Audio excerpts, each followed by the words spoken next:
I'm just going to say it. I am very proud to be a Laker fan right now.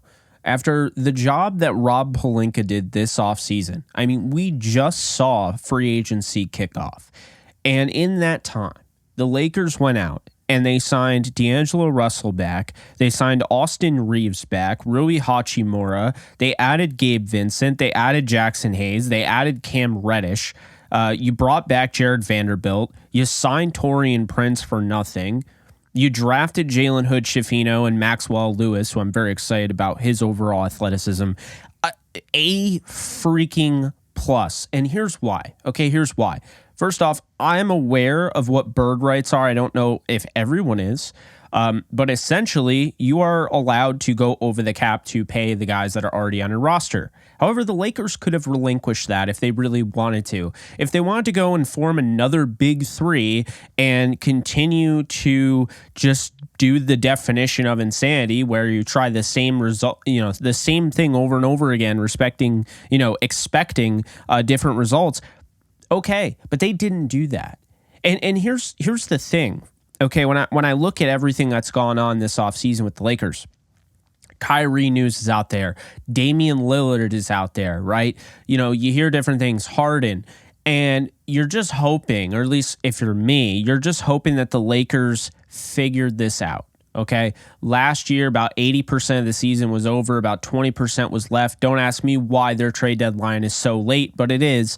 About 20% of the season was left when the Lakers made a ton of trades to basically remodel their entire roster. They kept guys like Austin Reeves and obviously LeBron and AD, but for the most part, they went out and they got a completely new roster. And it kind of showed you, it was almost a mockery of what the NBA has really become. If you are a team that is barely in the playoffs, if not even in the playoffs, 80% mark, and you can just blow up your entire team except for 5 guys, and get a whole new one and not only make the playoffs, not only get out of the play-in, but we're talking finish in the semifinals, losing to the only team that won it all. I mean, look, there's a lot of respect that's due for the Lakers. That also needs to be said, though, how ridiculous it is that they were even able to do that. It kind of shows you the state of the league and where it's in. There's a lot of parity now, which that used to not be the case. But with parity, though, how many of these teams do you truly feel like, yeah, this team can win a finals? I don't know. And so when I look at the Lakers, the first thing I think of is after they won the title, I know they had a long off season or a short off season rather, coming back, winning the title, having to go right back out there, go back to work. It was like a quick turnaround. But what I will say, and I give the Lakers credit because when they won the finals, okay, they immediately turned around and they went back to the playoffs and lost, and they immediately were like, pump the brakes. Let's get rid of Harrell. Let's get rid of Kuzma. You guys know, if you follow me on this channel, I am the biggest Russell Westbrook fan, rational Russell Westbrook fan that you can find. But even I, as much as I loved having him and as much as I loved the day he became a Laker, I knew what this was. This was Rob Pelinka and the Lakers panicking, severely panicking after losing to the Suns in the playoffs. Injuries be damned. Forget it was just, a bad year. No. Overreaction, destroyed the depth of the team, the core of the team. And so what ended up happening is you had 3 stars. We were back in the big 3 era, trying to win, trying to make things happen together, and it didn't work. So what did the Lakers do? They moved on from Russ. They rebuilt their team. They basically flipped the script. For anyone that says, well, enjoy LeBron because the Lakers are about to fall off a cliff when he retires, I could not disagree more. And this is because the job that Rob Pelinka has done as general manager of the Los Angeles Lakers. He ended up flipping the switch. While most guys, and maybe LeBron will have an issue with it, but he shouldn't, most of these older guys want to play with older guys. Like, they want to go out and get CP3. They want to go out and get Dwayne Wade. Not saying that Wade would even be playing right now, but those are the type of guys that the older guys would want. Well, Rob said, you know what? I'm gonna I'm the captain of the ship, and I'm going to steer us to safety. And I realize LeBron has a year or two left, maybe more, but in all likelihood, a year or two. And so I need to think about the long-term future of the Los Angeles Lakers while also trying to win a title. And I see a team that I put together, 80% done with the season. I put together and they go to the NBA Conference Finals.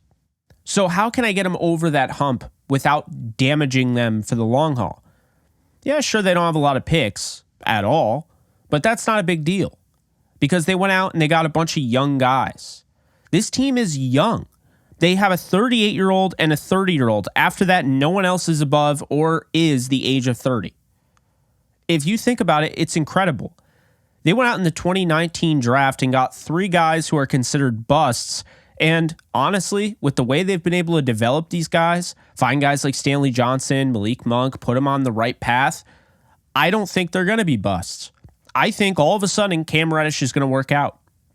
He may not have a significant role. He's got a 2-year deal, maybe next year. But this year, I think he's going to work out enough for him to be considered a good signing. Jackson Hayes is another one. Rui Hachimura, do I really even have to say? Of course he worked out. He was great in the postseason.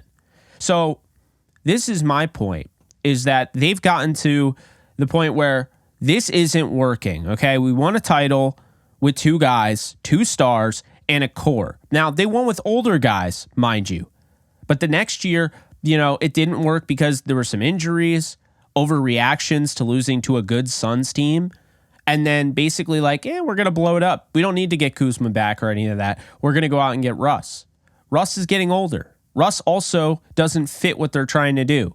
So now you stick with the actual formula for success. You can win in this league with 2 stars. And this was proven before the Nuggets did it.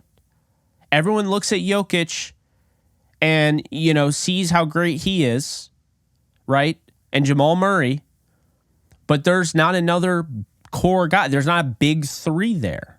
Michael Porter Jr. might go off one night. You had Bruce Brown. Now he's on the Pacers. The point is, and I've been saying this on live streams and so forth, this league is not a big 3 league anymore. When you have Jock Landale getting, $12 million a year or whatever he just got, you cannot afford to have a big 3.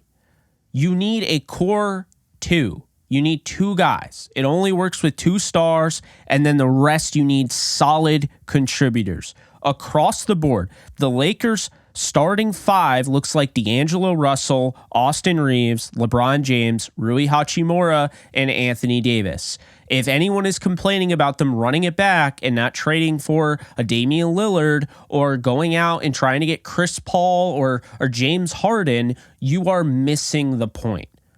They didn't even have a full season to play with each other, and look at what they were able to accomplish. So let's run it back. Genius stuff from Pelinka. And then to go out and get Gabe Vincent, who not only has experience, which playoff experience is a big deal, but he played at a high level in the playoffs for the Miami Heat. So you have him, Jackson Hayes for the long haul, right? For the next 2 years, and then maybe then some, right? Young player, gives you some depth at center.